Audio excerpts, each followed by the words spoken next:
on First at 9 this Thursday, the 4th of September 2025. Liquidation. Cabinet approves liquidation of 33 state-owned enterprises over poor performance.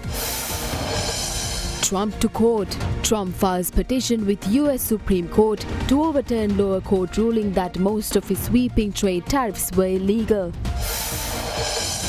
Work to rule action. CEB trade unions begin work to rule action over restructuring. Cabinet spokesperson urges support for state sector reforms. Strengthening justice.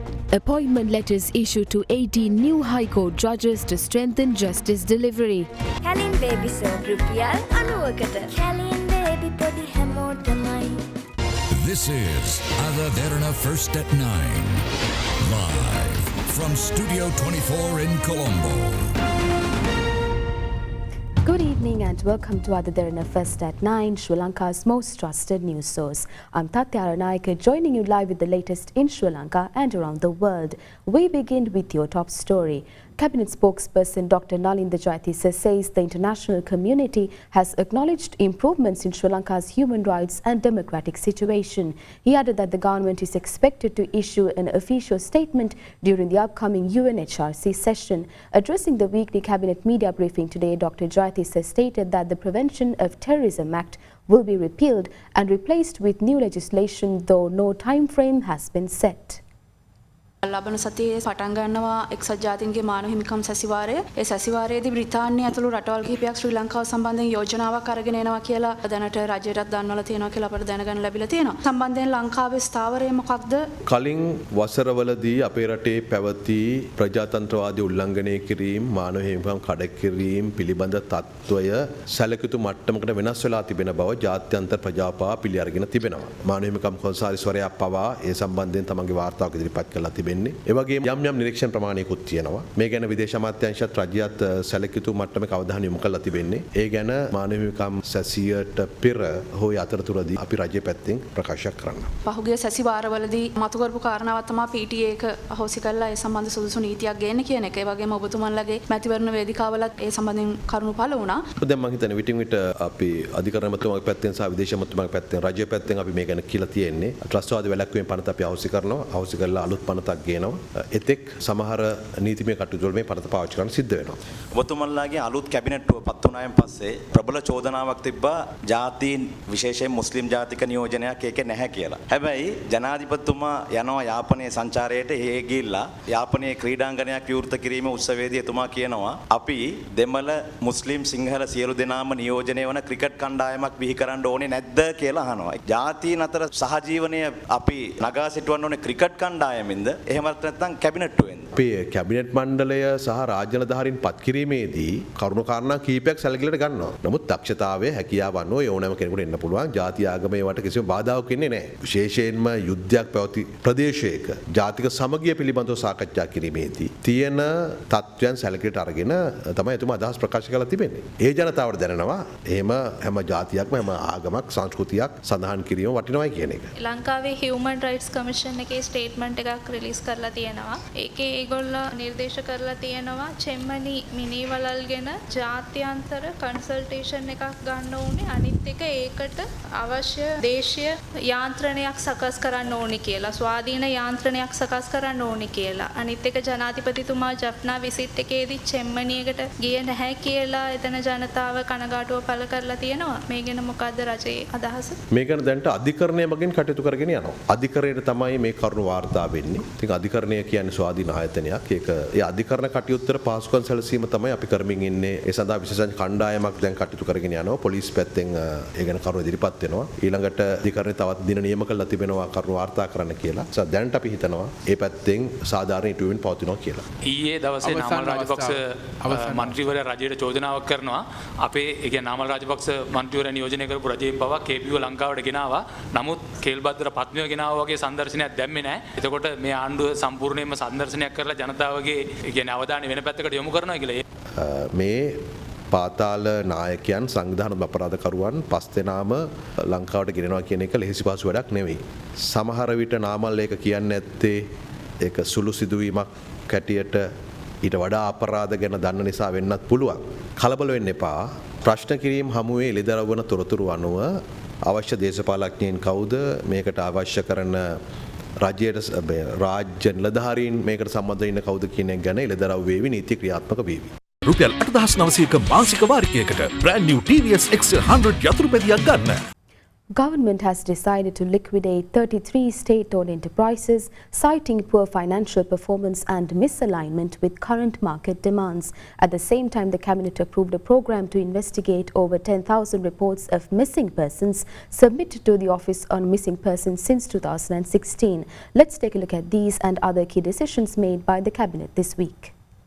The Cabinet of Ministers have approved a proposal to liquidate 33 public enterprises due to incompatibility of present market requirements and lack of financial performance. The liquidation will take place in 2 stages. The 33 enterprises include statutory boards, state corporations and state-owned companies that do not make a significant contribution to the national economy. In the meantime, a program will be launched to investigate 10,517 missing persons reported to the Office on Missing Persons since its establishment in 2016. 25 subcommittees comprising 75 officials, including retired judges, senior administrative officers and lawyers will be appointed to carry out the investigations set to conclude by end 2027. Government is set to repeal all existing circulars covering admissions of students to schools from grades 2 to 12 except circulars relevant to grade 5 and 6. New circulars will be issued in due course and will prioritize students of intermediate grades who require immediate transfers to other schools. The Senanayaka Samudra Reservoir in Ingeniagala is scheduled to undergo construction to address cracks in its structure.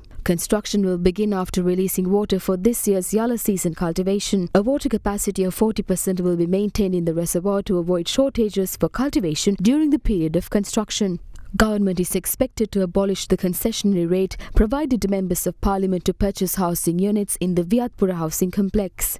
Previously, housing units were provided to parliamentarians at a minimum of 13.34 million rupees and a maximum of 18.21 million rupees. The minimum and maximum rate of housing units sold to the public is at 15.5 million rupees and 22 million rupees respectively. 29 members of parliament had deposited 25% of the purchasing price under the concessionary rate, and they have the opportunity to resell their reserved units to the public under the regular rate.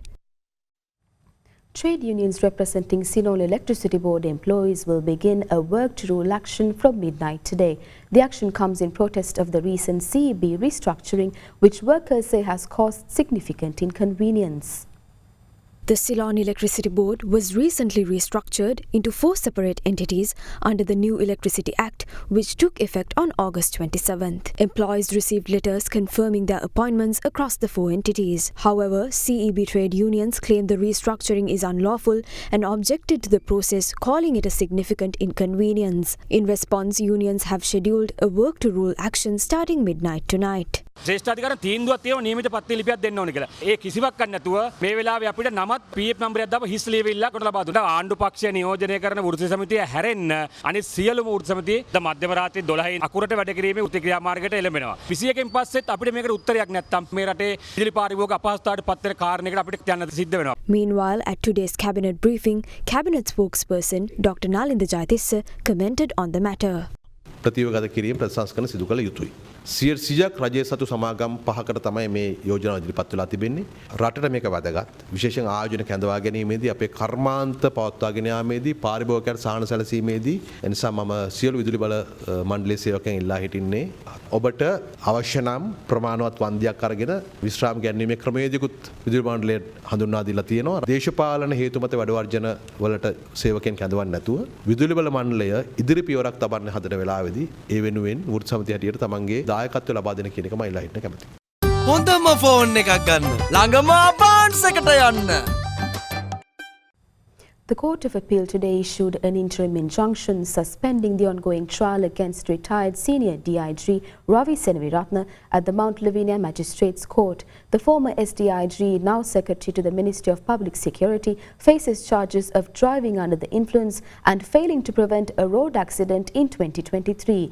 Meanwhile, the case filed by the Attorney General against former ministers Mahindananda Alutkamage and Nalin Fernando related to the import of 14,000 carom boards and 11,000 checkers was taken up before the Colombo High Court today.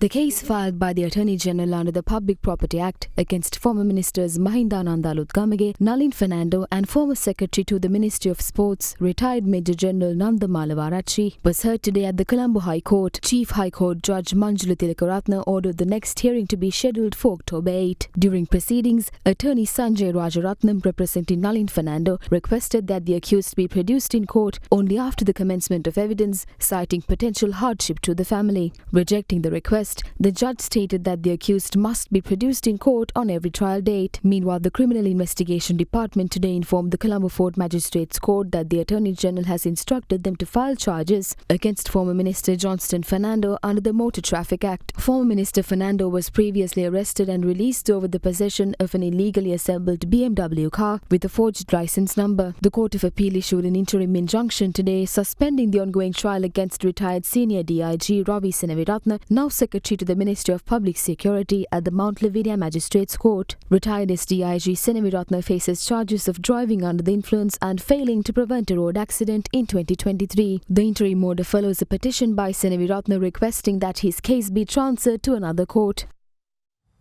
President Anura Dissanayake has appointed 18 new High Court judges. Letters of appointment were presented at a ceremony held at the Presidential Secretariat yesterday. 17 of the appointees are judicial officers of the special class, while one is a senior government advocate from the Attorney General's Department. The appointments were made under the powers vested in the President by Article 111, Section 2 of the Constitution. The new judges are expected to strengthen the judiciary and support the efficient delivery of justice across the country.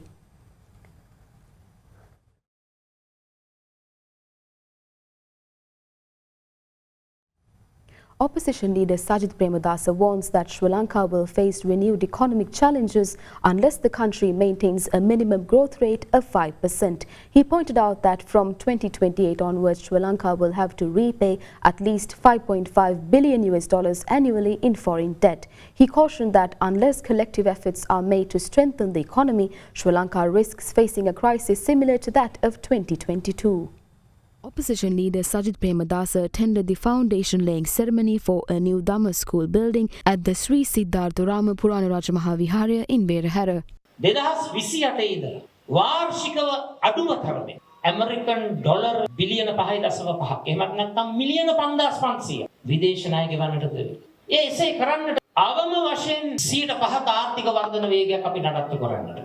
ලෝක බැංකුවත් IMF එකත් පුරෝකථනය කරලා තිබෙනවා 2025ටත් 2026ටත්. ඒ බලාපොරොත්තු වෙන 105ට වැඩිය අඩු ආර්ථික වර්ධන වේගය. අපි හැමෝම උත්සාහ කරන්නට ඕන. අත්වල දැනගෙන අපේ රටේ ආර්ථිකය ගොඩනගන්න. 105 ආර්ථික වර්ධන වේගය නඩත්තුනේ නැත්නම් 2022 තත්ත්වයක් ආපහු 2028 නිර්මාණය වන්නට ඉඩකඩ.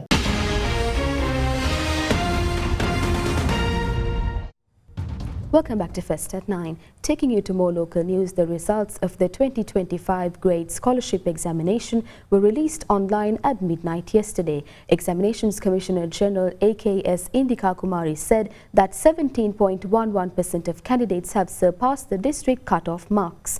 Accordingly, 51,969 out of the 303,670 candidates who sat for the exam qualified beyond the district cut-off. Shanudi Amaya Ashwini of Sri Devananda College in Ambalangoda topped the island with 198 marks.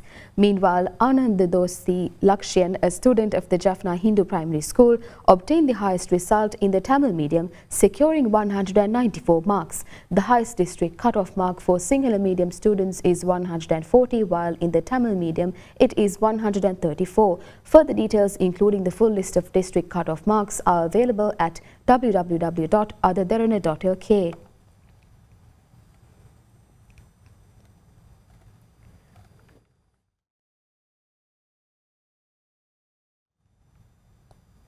With September recognized globally as Childhood Cancer Awareness Month, medical experts are urging parents and caregivers to be vigilant for the symptoms of childhood cancer, noting that early detection significantly increases recovery rates. At a press briefing at the Health Promotion Bureau today, consultants stated that facilities to treat childhood cancer have been established at all hospitals across the island. Childhood cancer primarily affects children and adolescents, typically from birth up to age 19. In Sri Lanka, around 900 cases are reported annually, with approximately 200 childhood deaths reported. September is internationally recognized as Childhood Cancer Awareness Month, highlighting the impact on children, families, and communities. The most common types of childhood cancer in Sri Lanka include blood cancers, cancers of the lymph nodes, brain tumors, ocular or eye cancer, and bone cancers. දරුවන් අතර වැඩිපුරම තියෙන පිළිකා තමයි ලියුකීමියාව. ඒතකොට ලියුකීමියාව තියෙන රෝගියෙක් ඉස්සෙල්ලම එන්න පුළුවන් උණ එක්ක කම්මැලි ගතිය නැත්නම් මලානික ගතිය සමහරක් වෙලාවට ඇඟේ කුද්දටි රෑෂයක් විදිහට තව එකක් තමයි අස්ථි ආශ්‍රිත පිළිකා ගොඩක් වෙලාවට හැදෙන්නේ ටිකක් තරුණ ළමයිට. එතකොට මේ වයසේදී ළමයි බොහොම ක්‍රියාශීලී කකුලේ රෙදිමක් තියෙනවා නම් කකුලේ දිමීමක් තියෙනවා නම් ඒගොල්ලෝ හිතනවා මේක අපි ක්‍රිකට් ගහනකොට බෝලේ වැදිච්ච නිසා නැත්නම් ෆුට්බෝල් ගහනකොට මම කකුල ඇඹරිච්ච නිසා කියලා හැමතිස්සෙම මේක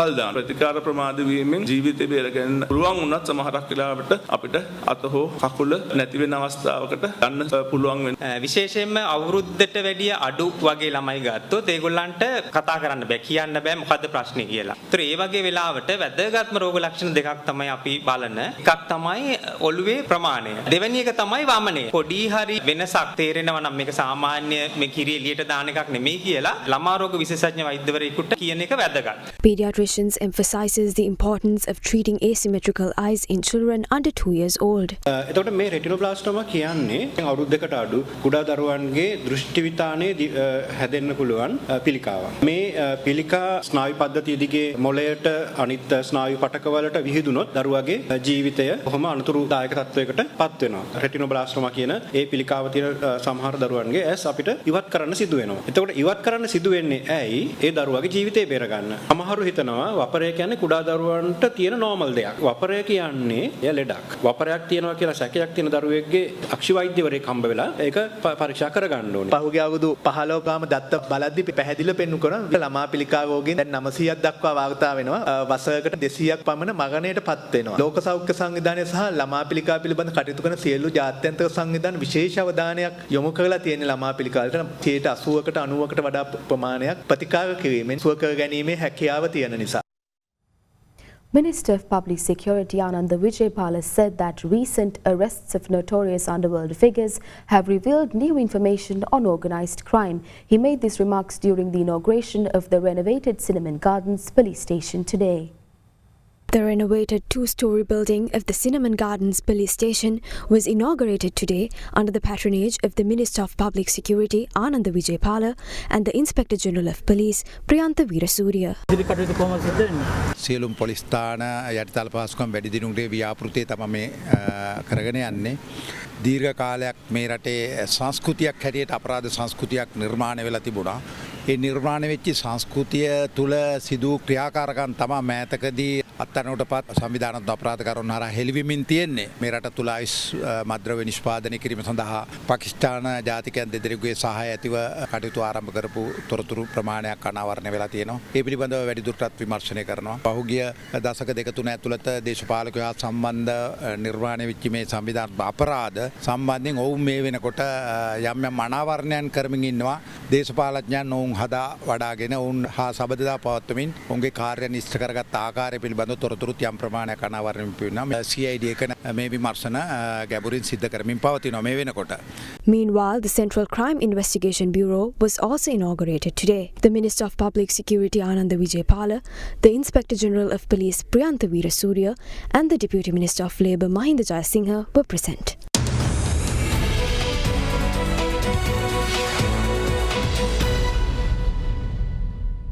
Now in your business news, Sri Lanka's official reserve assets have increased marginally by 0.3% by the end of August to $6.16 billion.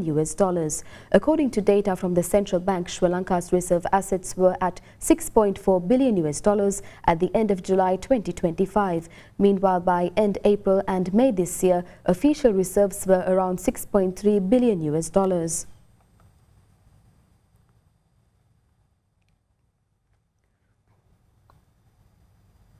US President Donald Trump has asked the US Supreme Court to overturn a lower court decision that most of his sweeping trade tariffs were illegal. The US president filed a petition today to ask for a review of last week's federal appeals court ruling in Washington, D.C., which centered on his Liberation Day border taxes introduced on April 2nd. The reciprocal taxes sent shockwaves through global trade and markets as imposed levies varied between 10% and 50% on most U.S. imports.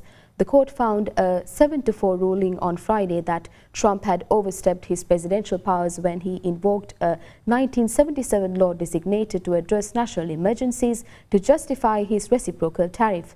The decision was the biggest blow yet to Trump's tariff policies, but the levies were left in place until October 14th, giving the administration time to ask the Supreme Court to review the decision. The administration asked for that decision to be made by September 10th.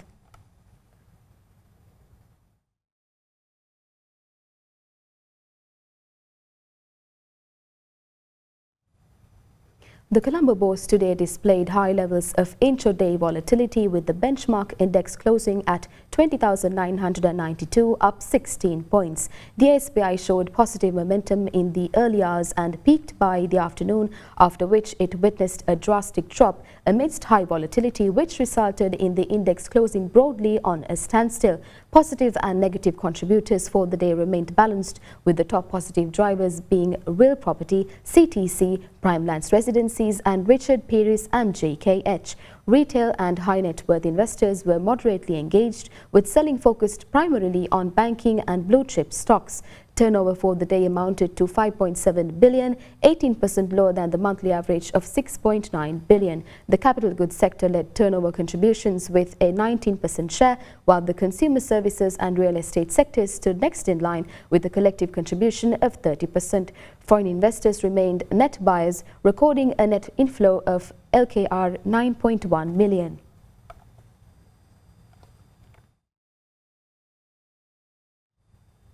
Now let's take a look at the day's foreign exchange rates.